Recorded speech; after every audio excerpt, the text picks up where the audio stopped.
చెప్పడం కూడా జరిగింది. ఎవరిని కూడా రానివ్వలేదు. వాళ్ళ ఇంటి పేరుతో ఉన్న వాళ్ళను, వాళ్ళ బంధువులను అక్కడ చెక్ పోస్టులు పెట్టి తనిఖీలు చేసి జరిగింది. ఊళ్ళో వాళ్ళను కూడా ఆ ఇంటికి వెళ్ళనివ్వలేదు. ఇక్కడ కూడా ఇంతకు ముందు ఎప్పుడు కూడా మనము వాళ్ళేమి దాపరికంగా అడగట్లేదు.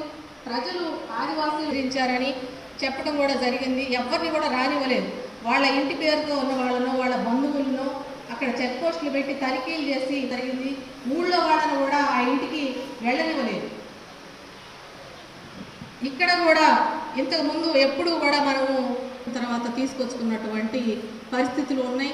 అయినా కూడా ఈరోజు నమ్మళ్ళ భూమికైనా ఎవరైనా సరే అంత చిన్న పిల్లలు ఎవరి కోసం ప్రాణం ఇచ్చారు కాబట్టి దాని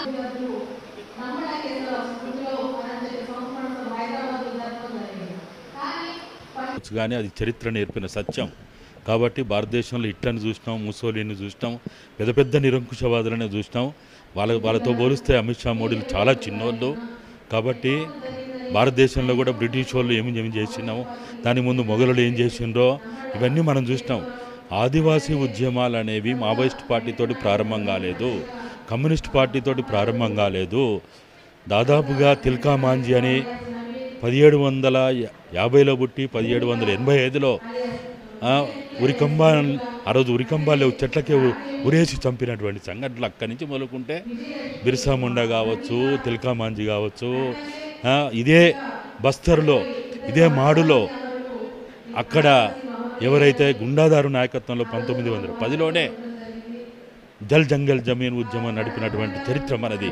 అల్లూరి సీతారామరాజు కావచ్చు, ఇట్లా అనేక మంది ఆదివాసీ ఉద్యమాలు మావోయిస్టులను అంతం చేయడం ద్వారా ఇవి సమసిపోవు.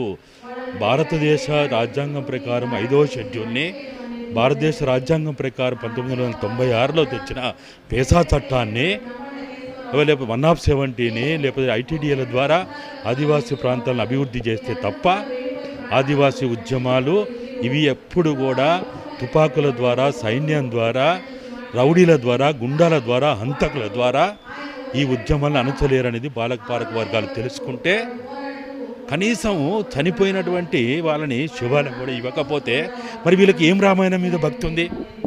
రామాయణంలో రావణాసుని చంపిన తర్వాత రావణాసుని శవాన్ని కూడా రాముడు లక్ష్మణుని ద్వారా కర్మకాండాలు చేయడానికి గొప్పగా అవకాశం ఇచ్చాడు.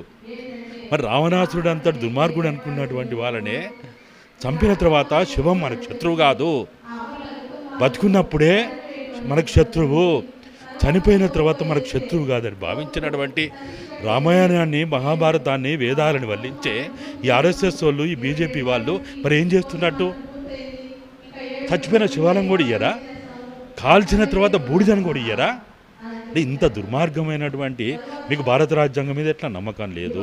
సరే పోనీ మీరు చెప్పే రామరాజ్యం